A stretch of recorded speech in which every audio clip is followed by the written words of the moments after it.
How and where can you trade cryptocurrencies? That's what I'll share with you in this video. We'll look at crypto exchanges and how you can get your fiat currency, which is our day-to-day money system, such as the dollar or the euro, from your bank account into a crypto exchange. I'll explain the difference between a centralized and a decentralized exchange and show you a few examples. I'll also give you 2 exchange listing websites to explore. Let's dive in. There are 3 terms you will come across in this crypto space. Firstly, there is TradFi, or traditional finance, which is just our current financial system. These are the finance institutions such as bank accounts and the stock exchange, just as we know it today. Then we have DeFi, which is decentralized finance. This is the term used most often to describe the permissionless, trustless applications where you can exchange cryptocurrencies, for instance. And then we have something called CeFi, and that stands for Centralized Finance. This is a bit of a hybrid, whilst we are bridging the gap between the traditional and decentralized finance. I'll explain this a little bit more in detail further on. DeFi are financial systems that offer financial transactional facilities without the need of a third party like a bank.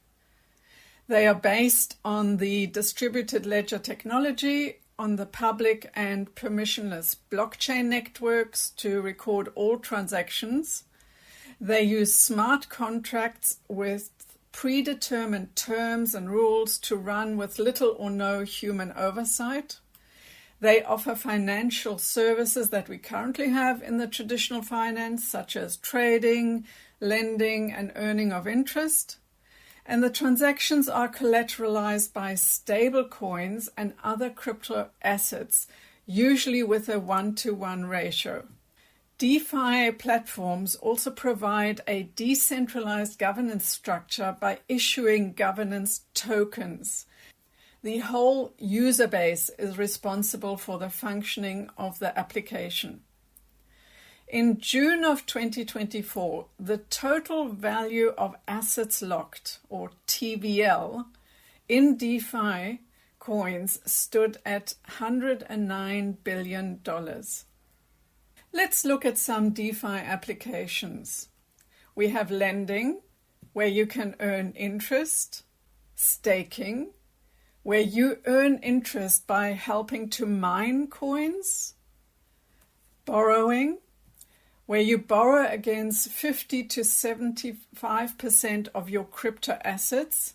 You have trading, which is where you trade bitcoins, altcoins, stablecoins, similar to how it works on a stock exchange. And then you can also use it as a custody of your crypto assets. These are like wallets called custodial wallets that hold your crypto assets. I'll share more about wallets in the next video. There are 2 types of exchanges, as I mentioned before. The one is centralized and the other one is decentralized. With the centralized exchange, the abbreviation is CEX, and with decentralized, it's DEX. The centralized exchange has a custodial model, which means you have to rely on others to hold the money, like a bank is holding your bank account. On a decentralized exchange, it's non-custodial and you have full control over your cryptocurrency. A centralized exchange is a way of getting your fiat or current currencies to crypto, whilst in a decentralized exchange, it's purely crypto-to-crypto trading. With a centralized exchange, you're usually allowed to trade across various blockchains like Bitcoin or Ethereum or Solana, whilst with a decentralized exchange, it's usually a level 2 app on top of one of the blockchains. So you're usually not able to cross trade, although there are ways of wrapping around other blockchain currencies. The centralized exchange is central and it's not transparent, whilst the decentralized exchange has transparent activity.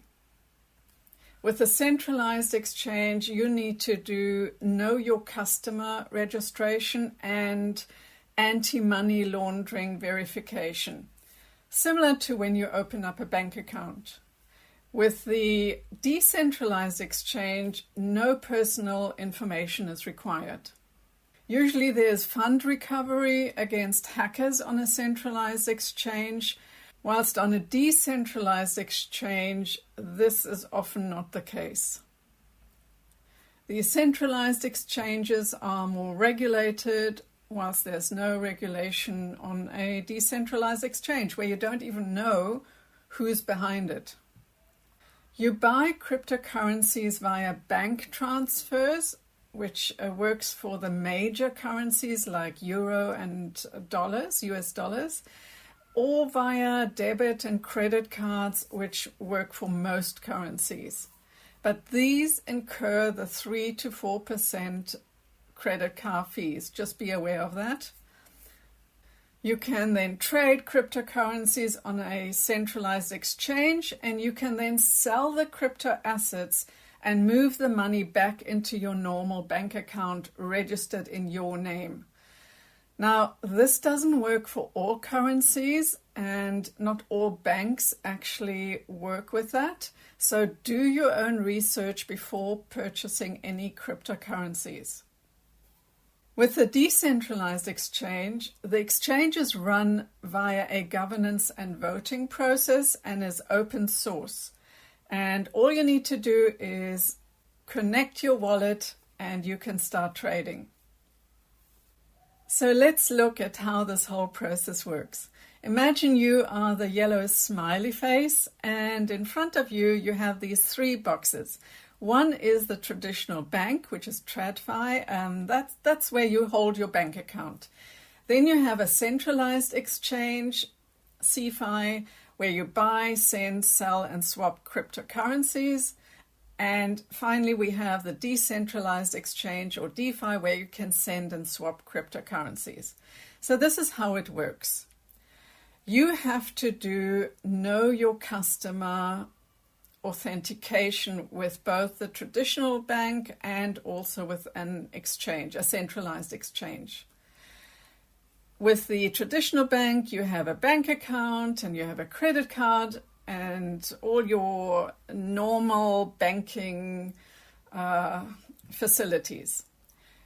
With a centralized exchange, you get a wallet.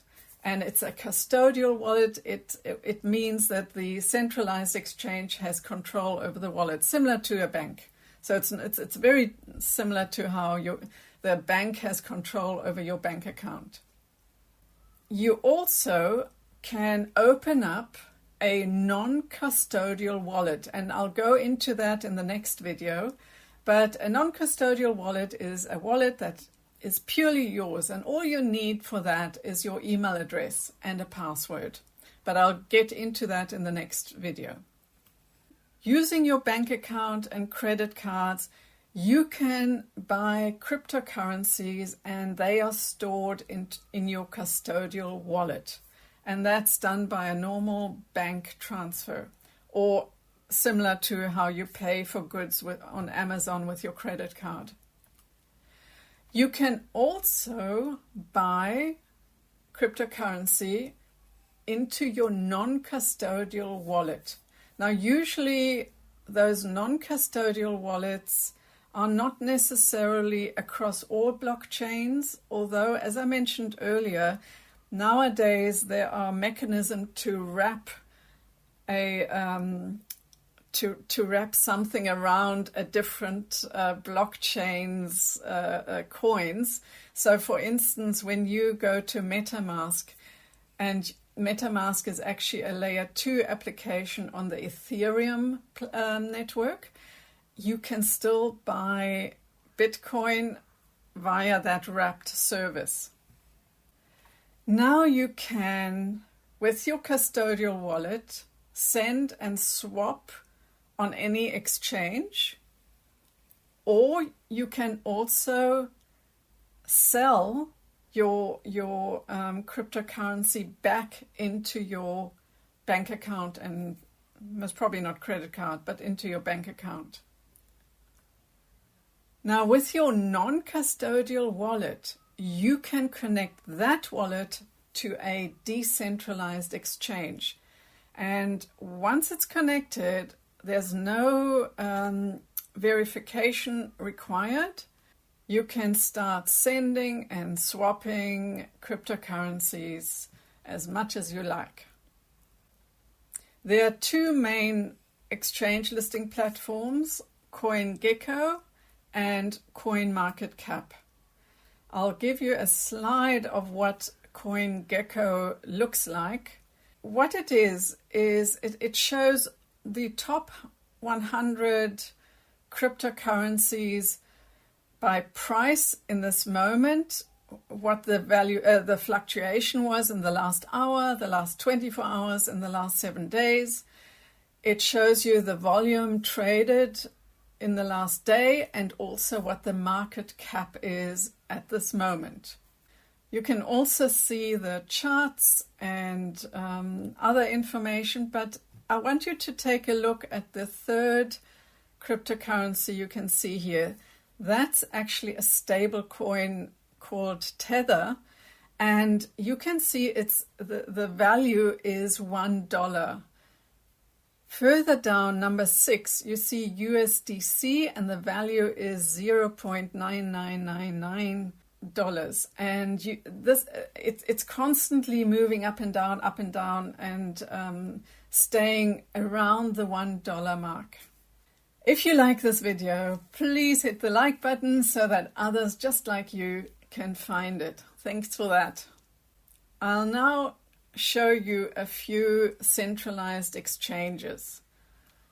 So we have Binance, Coinbase, Huobi Global, Kraken, Crypto.com, and Gemini.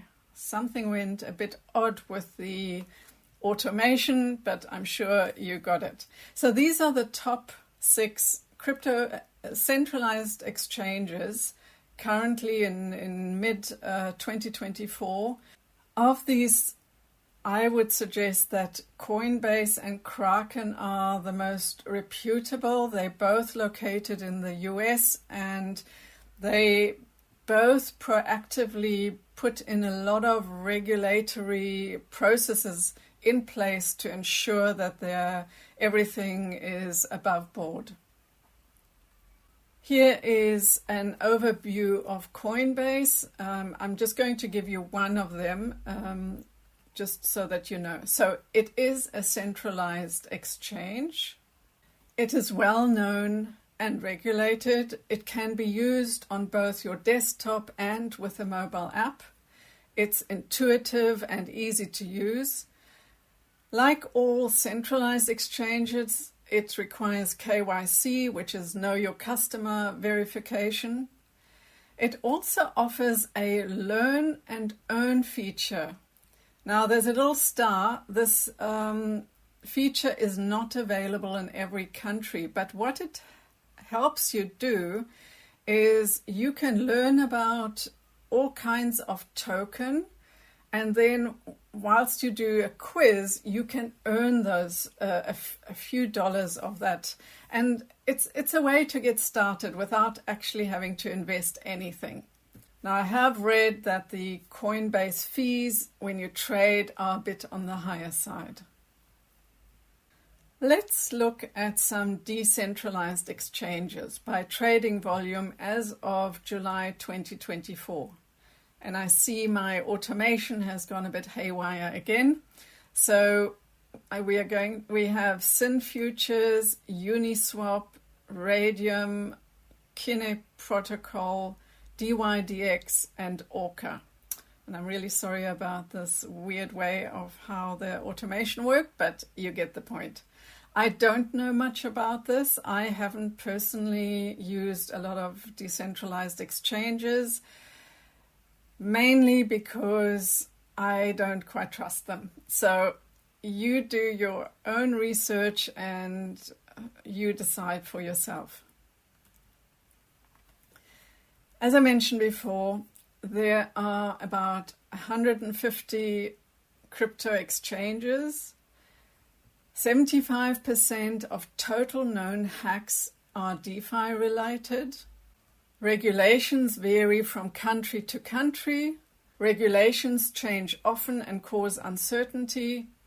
And as always, do your own research.